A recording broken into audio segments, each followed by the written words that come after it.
jaalatamtoota maatii biqiltuu jalatti argamtan obboleewwan koo nageenya waaqayyoo bakkuma jirtan hundumaa isiniif haa baay'atu isiniin jedha. Akkam jirtu hundumti keessanuu nagaa keessanii gaan nagaa fuudhaa galata waaqayyoof haa ta'u. Akkuma beekamu guyyaa har'aas immoo viidiyoo tokko qabadhee dhufeen jira. Viidiyoon koosii gaaffii deebiidha. Gaaffii deebii obboleettii keenya Kiyyaa Lammii wajjiniin taasisee waan jiruuf kanaafuu ishii akkanaaf daawwattanii gaaffii gaafadheen jira waan ta'eef ishii wajjiniin turtii gaarii akka taasistan abdiin qaba. Akkasuma immoo yuutuubii koo subscribe, like, share gochuu hin dagatinaan isiniin jedha obboleewwan koo asumaan jajjabeessanii. Egaa anis ammasumaan gara obboleettii keenya Kiyyaa Tuuriititti isin dabarsa. Ishii wajjiniin turtii gaarii taasisaan isiniin jedha obboleewwan koo.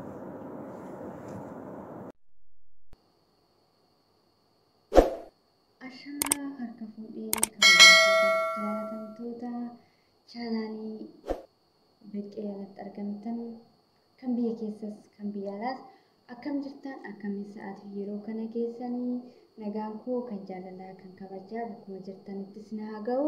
Har'a mana Birqeettan argamee jira. Birqeen waamicha naaf gootee jirti. Birqee waamicha naaf godhuu keetiif guddaa naaf galatoomiin jedhaani. Birqeenis waamicha isheen naaf gootee waamicha gaafiif deebiti. Ishee gara gaafiif deebii kootu osoo hin darbin warroonni Birqee jajjabeessaa jirtan hundi keessanuu guddaa galatoomadha. Warroonni gara maatii ishiitti har'a dabalamtan maatii ta'uufidhaan cinaa dhaabbadhaa jajjabeessaa. Warri duraan jirtanis hundi keessanuu guddaa galatoomaa isiniin jedha. Asumaan gara gaafii kiyyaatti haa darbu. Gara gaafii kiyyaatti jechuudha. Gaafii tokkoffaan akkana jedha. Waa'ee amala keetii irraa waan tokko nuuf ibsi naan jette. Waa'ee amala kiyyaa irraa egaa kan waa'ee amala ofiitti irraa osoo namni namaa ibsee irra namatti tola. Amalli ofii gaaris ta'u badaas ta'u kan namni namaa ibsee caalaa erga hin gaafatame immoo anis of ibsuun dirqama kooti jechuudha. Egaa kan ani amala koo keessaa amalli kiyya waan nama wannaa jedhu miti. Amala hedduu galeeffataan qaban jedha. Amalli koo keessaa namatti madaquutti xiqqoo nama san tokko fakkeenyaaf namatti siquu namatti wannaa jechuudha.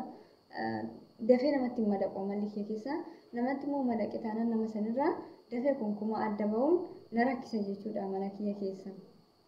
Kuni amala kooti. Namatti daddafee siquu nama sanitti siqe taanaan wantummaan dafee irraa siqus hin jiru jechuudha. Amala koo keessaa kana akkaan biraas immoo dabalaa taane ani nama amanuu guddadha. Amala kee keessaa nama amanuu baay'een guddadha jechuudha.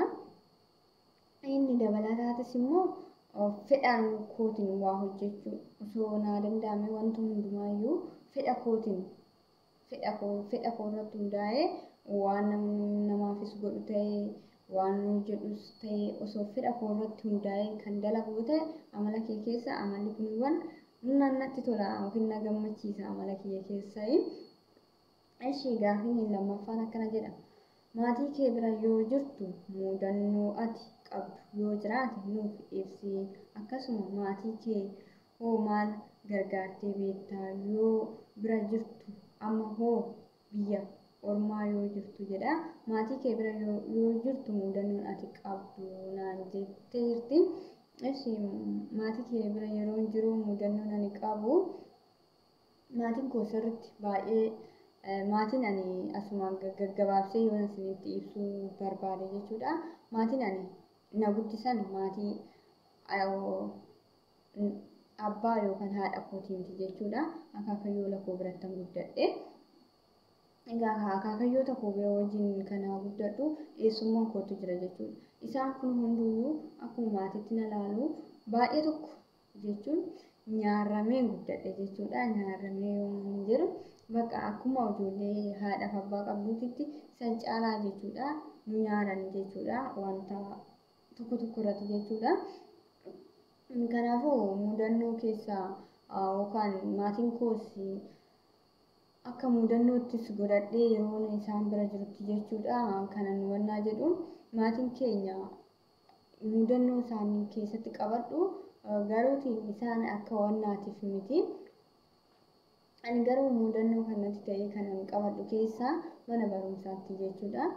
Mudannoo mana barumsaatti irratti baay'een qaba gara maatiitiidhaan walitti bu'uu kanaani.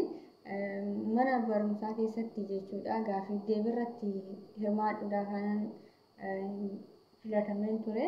Gaaffii deebii kanarratti gaafa filatamuu galee kana jennaan maatiin iddoo fagoodha waan ta'eef maatiin na dhoorganii turan.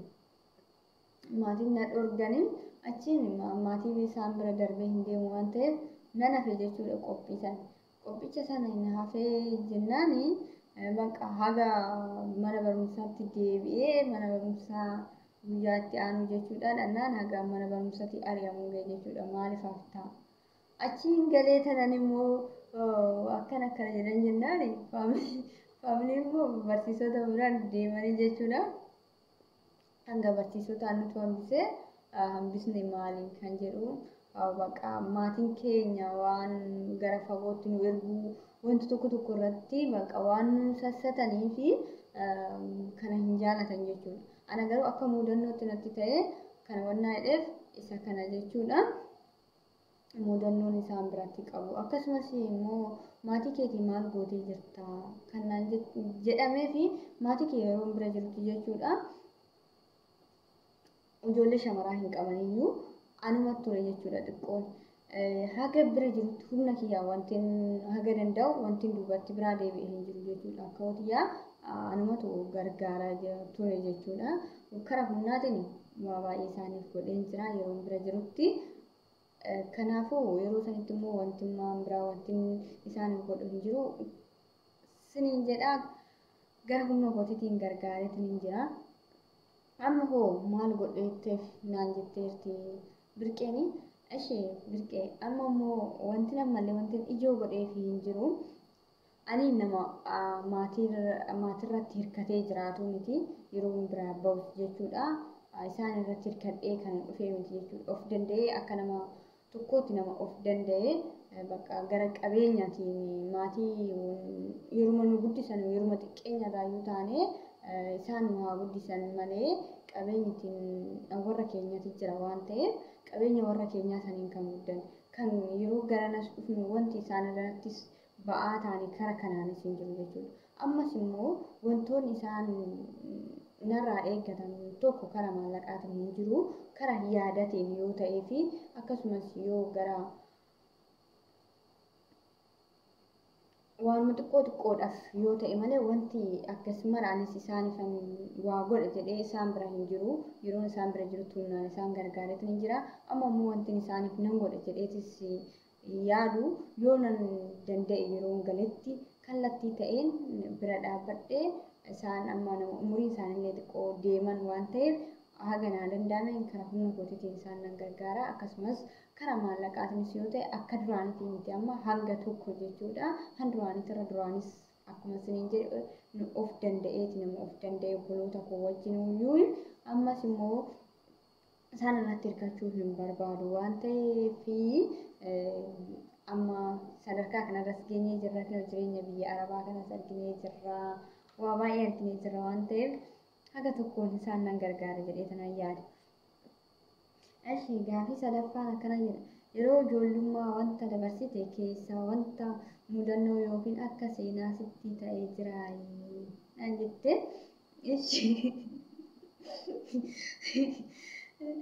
yeroo ijoollummaa kootii illee ani of beeketti illee miti sirriitti xiqqoo arguma garuu of beekee natti fakkaata. Kan akka seenaatti ani qabadhu jechuudha wantoota isaan naan jedhan keessaa yeroo xiqqootumarraa yeroo akkasii waa babal'eessinu sun hin jira mitiire yeroo isaan waa babal'eessanii waa loluuf nutti deemanii ani iddoo isaan naan rukutin yookaan isaan osoo naan hin lolinanan maalin jedhanii ana fincaanuu ana qabee jette naan jedhan mudannoo kee yeroo daa'imummaa keessaa kana nurraafan isa kana jechuudha. Mudannoo ijoollummaa yeroo xiqqooti jechuudha. Yoo nani akkas jedhee natti kolfanii si biraa deemna naan jechaa turan waan ta'eef kun immoo of sirriitti of beeketii miti mudannoo dhadhee kanan yeroo ijoollummaati jedhee kanan qabadhu wanta faamiliin naan jedhee Wanta immoo argin guddadhe kana qabadhee mudannoodha jedheeti akka yeroo ijoollummaa jedhee qabadhu hin qabu jechuudha. Kanuma mudannoon koo. Gaafii arfaffaan akkana jedha. Hojii yuutuubii kana yeruma biyya keetii baatu hojjechuu karoora qabdaa moo erguma biyya alaa dhuftee karoorfattee hojii eegaltee naan jette. Hojii yuutuubaa kana jechuudha walumaa galattuyyuu biyyas jiraadhe hin karoorfanne asis dhufee hin karoorfanne jechuudha. Ana hangara akka yuutuubaa kanatti na dabale gargaarsa waaqayyootumaan jechuu nan danda'a jechuudha. Maaliif hin gargaarsa waaqayyootumaan siniin jechuu barbaade yeroon yuutuuba kana banadhutti jechuudhaani. Gaafii arfaffaan akkana jedha. Hojii yuutuubaa kana yeruma biyya keetii baatu hojjechuu karoora qabda moo erguma biyya alaa dhuftee karoorfattee hojii eegaltee jedha. Hojii yuutuubaa jechuudha. Ani ergan biyya dhufees miti ergan yeroo biyya jirus miti jechuudha. Hojii yuutuubaa akkuma yemmuu waaqayyoottan eegale jechuu nan danda'a jechuudha. Dhugaa dubbachuudhaaf ani itti karoorsetii miti kanan eegale jechuudha. Yeroo sanitti yeroon yuutuuba hojjechuu eegaletti maatiin koo na bira hin jiranii hojii akka nama hojii dhabdummaattan ture jechuudha. Sanuma keessa osuman taa'uu fi naan ilaalaa waan tokko akkasumas immoo yuutuubaroota gurguddatan kan akka Shimee Maannan laalaa kan akka Abdul Mobile Apps nan laalaa namoota hedduu nan laala jechuudha. Sanuma keessa isaanis waa'ee yuutuubaa kana akkamitti akka baratan Abdullee barsiisee jira. Shimeen illee barsiisee ture jechuudha. Isas nan laalaa aduma laaleen guyyaa gaaf kan itti ayyaantu immoo gara keessatti waliin haasofnaa karaa meseenjariitiin achiin ayyaantuun yuutuubara ishee sheer naa gootee turte achi ishii sheer naa goonanii yeroo san akkamittaan akkan imeelii banadhu dhugaa dubbachuuf homaa hin beeku achiin imeelii koona seechisu maatii siinaan taasisu jedhee itti deebisee gaafsanii itti deebisee naan imeeluma keessi gaafata karaa waasaappiitiin see erganaan jettee turte ishiin illee bakka sanuma keessa ayyaantuudhaafis maatii ta'ee fi karaa mana ayyaantus deemuu qabee ayyaantuu jalattis lallaaluu qabee akkasuma kan namni immoo waan barate tokko irraa namni taa'u yeroo teessu sanitu waa baay'eetu bakka akka ati bal'ifattee yaaddu wanta adda addaas taasisa jechuudha.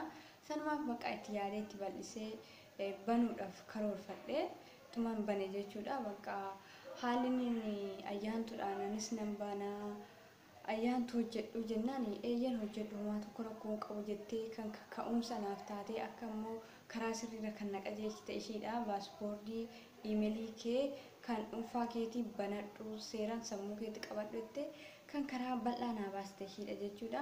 Akkasuma ani oolee hin bullee barumsa Abdul Mobile App barsiisu jalma seenee ilaaleen banadhe jechuudha. Dhugaa banachuuf wanti baay'ee na dhiphisee hin jiru. Nan banadhee gaafan hiriyoota kootitti ergu akkamitti banatte naan jedhan dhugaa akkamitti banatte naan jechuutti ga'an jechuudha. Ani garuu yeroo sanitti itti dhiphannee karuma haaluma salphaa kanaan nan banadhee hojiitti eegale jechuudha. Hojiittis eegalee maatiin keessa dafanii hin deebinee bakka sa'aatii liifii irra ture sa'aatii dheeraa yeroo sanitti irra ture waraaban ture ijoollee waliin wal barannee bakka firii ta'es keessi kee jiraachaa ture jechuudha. Sanumaan asuma jiraannu maatiin kootis hin galanii maatiin koos gallaan dalagaan hin baay'een beektan akka immoo maatiin gisee nama bira jiraniif hin jirreessanii miti waan ta'eef dubbiin hin baay'ate dalagaan innatti baay'ate innaan addaawwanni kunis hin jiru gareedhaanis walitti hidhamnee wanti baay'ees baay'adhee waraabbadhes hin jiru jechuudha. Liifii seenee bakka akkasumatti haaluma sanii itti fufeenaan hojjedhee yeroon boodas immoo isheen na qabattee baalan irraa gara Dubaay akkana na deebistee ani bakka isaan keessa immoo liifii seenuu nan dhiisee viidiyoo immoo bolaawwan koo kan yuutuubara qabanis kan hin qabnes na taphachiisanii jechuudha. Akkana sa'aatii guuttadhu na taasisan yeroo sanii. Kana siniin jedha haalli yuutuubatti banadhes haalli amma keessa jirus ammas haga tokko yaa ta'u irratti ammas waaqayyoof galanni haa ta'u yeroo haalli mijatus yeroo moo haalli mijannes akkuma mijannetti goonee yeroo haalli mijates immoo irratti tattaafadha gara fuulduraattis jedhee tana abdii qaba abdii of keessaa siniin jedha. Isinis kiyyaa lammii cinaa dhaabbadhaatis jajjabeessaa siniin jedha. Asumaanis gaafiin birqee kanuma irratti xumuraa hundi keessanuu hanga sagalee kana wal dhaggeeffattan birqees jajjabeessaa cinaa dhaabbadhaatoo anas na jajjabeessaa siniin jedha. Turtiin keessan turtii gaarii isiniif yaa ta'u. Baay baay.